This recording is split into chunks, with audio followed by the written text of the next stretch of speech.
Bienvenue dans cette vidéo de la série de la cryptographie. Cette vidéo aura pour but l'implémentation d'un algorithme de cryptographie.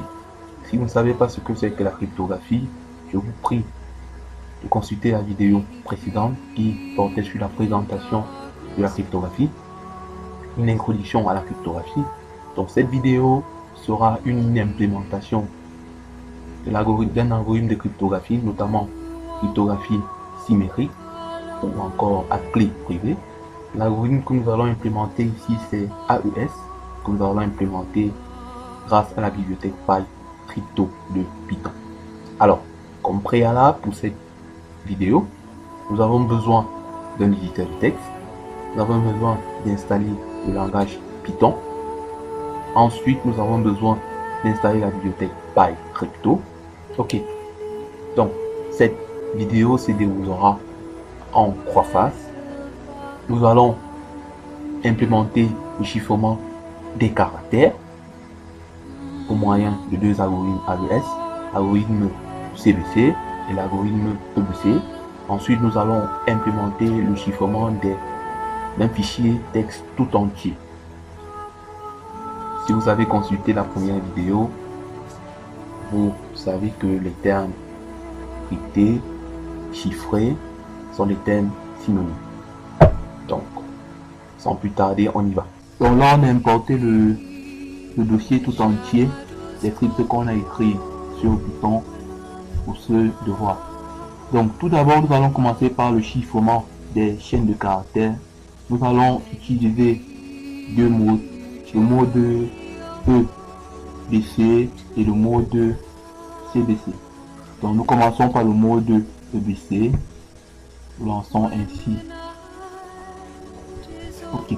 Donc, là, on est en présence de l'algorithme AES en mode EBC. Donc, tout d'abord, nous avons importé la classe la bibliothèque PyCrypto de Python et précisément la classe AES. Donc, l'objet AES.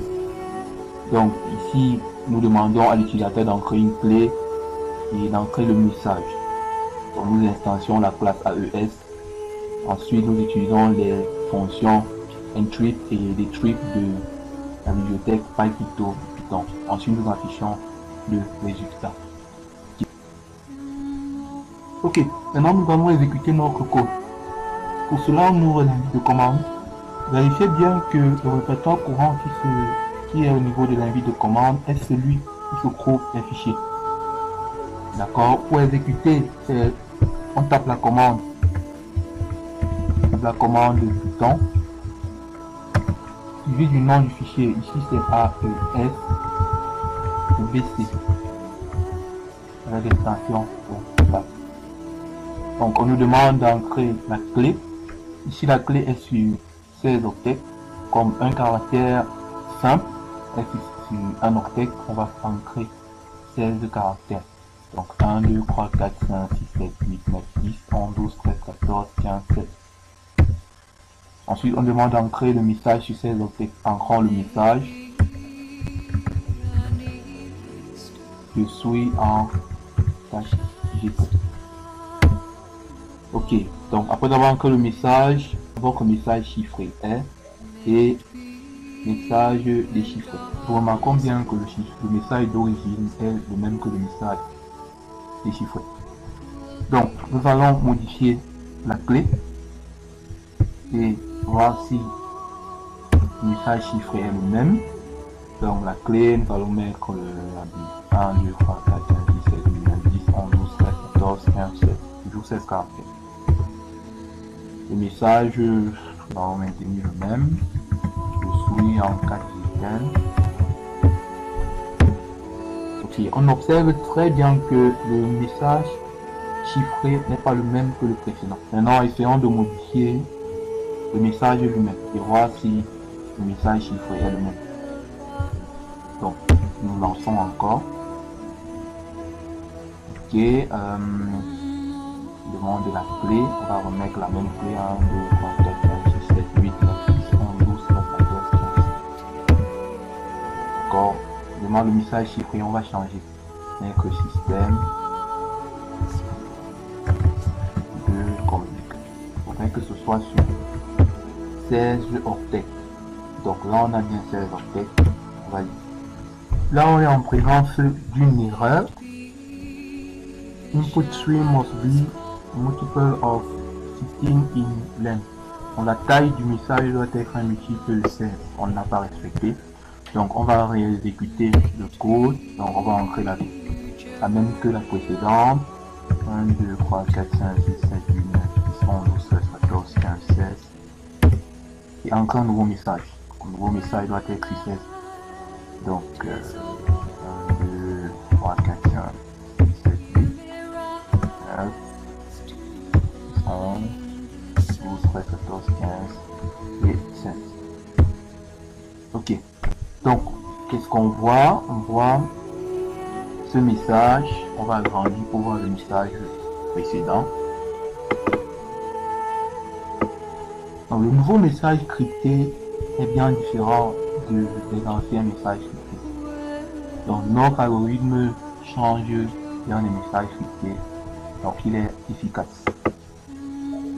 On continue avec le chiffrement des chaînes de caractères, maintenant en mode CBC. Donc, en mode CBC, nous allons utiliser un vecteur initial. Donc, ça a été expliqué dans le rapport. On utilise un vecteur initial. Ici, nous allons le générer aléatoirement et il est aussi à noter que le message, lors de l'exécution, ne sera plus de taille 16 au niveau de l'utilisateur. Mais pour qu'il n'y ait pas d'erreur dans notre code, nous allons devoir ajouter les caractères pour satisfaire cette règle. Donc, notre algorithme commence par les importations. On importe la base 16, l'objet AES et l'objet random de la bibliothèque crypto, PyCrypto. Donc ensuite, voici le bout de code qui nous permet d'ajouter des caractères et ensuite de les extraire avant de les afficher. Donc c'est la fonction ajout et la fonction des ajouts. Ensuite, on écrit la fonction chiffrée qui va chiffrer nos messages. On va en ancrer une chaîne de caractères et une clé. Une clé qui est également une chaîne de caractères. Donc, première des choses qu'on fait avec la chaîne de caractères, on ajoute. Fonction, on ajoute pour que ce soit un multiple de 16. On génère aléatoirement un vecteur initial. Ensuite, on installe la classe AES pour commencer l'étage et on crypte notre message en utilisant la fonction récursive encrypt. Ensuite, on décrypte le message avec le même procédé, juste que ici, le message décrypté prend une chaîne de caractères et une clé. Mais différemment à encrypt, decrypt prend la chaîne de caractères si elle est en byte. Elle n'est pas une chaîne de caractères en strip, mais elle est en byte. Donc, c'est le résultat de la fonction encrypt. Ok, donc la première des choses, c'est que quand on la prend, on va la reconvertir à la base 16 pour que ce soit strip. Oui, ensuite on prend le vecteur initial. Ok, ensuite on installe la classe AES. On installe la classe AES. Il faut bien vérifier que le mode ici est ici. On n'a pas précisé le mode dans l'algorithme de EBC parce que AES est écrit par défaut en EBC. Donc on n'a pas besoin de préciser. Mais ici, on a précisé CBC. D'accord, et ensuite on fait la fonction des ajouts. Donc la fonction, le programme principal va nous demander une clé, un message, on va appliquer la fonction encrypt, on va afficher. Et ensuite on va appliquer la fonction decrypt, on va afficher. Et comparer le résultat avec le message initial. Donc sans plus tarder, on y va. On va d'abord libérer l'espace. D'accord. Donc, on aussi réduit. Python AES ici.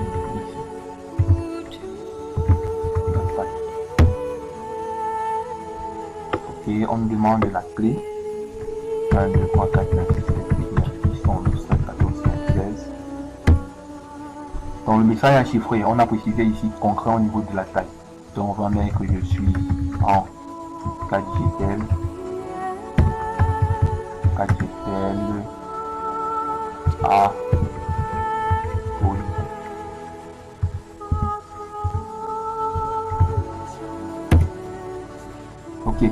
Donc le résultat du message après chiffrement, c'est celui-ci. Et le résultat après avoir déchiffré est le même que le résultat avant le chiffrage. Donc notre algorithme fonctionne bien. Ok, maintenant nous allons passer au chiffrement des fichiers. L'algorithme c'est AES file. AES file. Ok, donc ici nous allons chiffrer les fichiers de type texte. Alors chiffrer les fichiers de type texte. Le procédé est le suivant. On dispose de 3 fichiers de type texte. Le premier, message 1, qui contient, c'est le message qu'on va envoyer. Message 2, il est vide. C'est lui qui va contenir le message chiffré. Message 1 chiffré. Et message 3, il est également vide. Il va contenir le résultat du déchiffrage du message 2. Et nous allons comparer le résultat le contenu du message 1 et du message 3. Ok, sans plus attendre, on y va. Ok. Donc, le code de AES file est inspiré du code de AES CBC. Donc, on importe également les bibliothèques. Ensuite, on fait la fonction d'ajout et la fonction pour chiffrer les caractères. Ensuite, on écrit la fonction chiffrement des fichiers qui va prendre deux destinations, deux schémas, le schéma du fichier d'origine, le schéma du fichier de destination. Donc on ouvre les deux fichiers, le fichier d'origine, fichier de destination. Le premier est ouvert uniquement en lecture, le deuxième est ouvert en écriture, mais en écriture en bit. Bon, c'est bien possible d'écrire en bit. Donc ensuite on va parcourir le fichier d'origine, on va le parcourir et garder son contenu dans line file. Ok, ensuite on va demander une clé pour chiffrer bien évidemment le message. On va envoyer le résultat du message chiffré. On va l'envoyer dans la variable println et on va écrire ce résultat là dans le deuxième fichier de destination. Et toujours on va fermer les deux fichiers. Ensuite nous écrivons, ensuite on a la fonction déchiffrer qui était celle de CBC, déchiffrer les caractères, et là on va l'utiliser ici dans la fonction déchiffrer les fichiers. Donc c'est le même procédé, on a la fonction déchiffrer qui prend deux destinations en entrée, donc deux chemins, chemin du fichier d'origine, chemin du fichier de destination. On ouvre les deux, mais ici les deux sont ouverts en byte. Parce que comme on l'a précisé dès le départ, dans le paramètre que la fonction décrypte prend, ce paramètre là est en byte.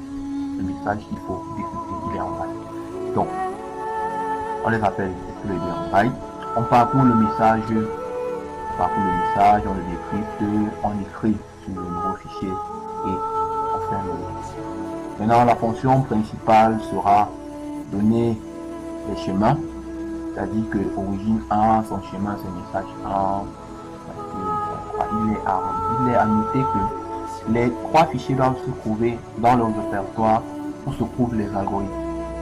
Sinon, les chemins devraient être plus longs, les chemins devraient être complets. Ok, ensuite on applique les deux fonctions, dicter et décrypter. Maintenant, exécutons.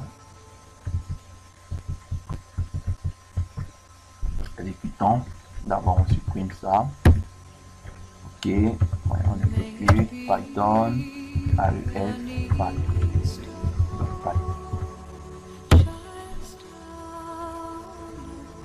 Donc, première des choses, on demande une clé pour entamer le chiffrement, toujours sur 16 bits. 16 bytes. 1, 2, 3, 4, 5, 6, 7, 8, 9, 10, 11, 12, 13, 14, 15, 16. Donc, on demande aussi une clé pour déchiffrer parce que on a demandé une clé pour celui qui va chiffrer et une clé pour celui qui va déchiffrer. Donc, la même clé. 1, 2, 3, 4, 5, 6, 7, 8, 9, 10, 11, 12, 13, 14, 15, 16. Ok. Donc, l'algorithme, lui, il est terminé. Allons vérifier les fichiers. Message 1 contient toujours le message. Message 2 qui est censé contenir le résultat du chiffrage du message 1. Oui, c'est bien un message chiffré, incompréhensible. Et on va ouvrir le message 3 qui est censé contenir le résultat du déchiffrement du message 2. Ok, on a bien un message déchiffré. Et le message déchiffré est le même que le message chiffré. Donc notre algorithme fonctionne.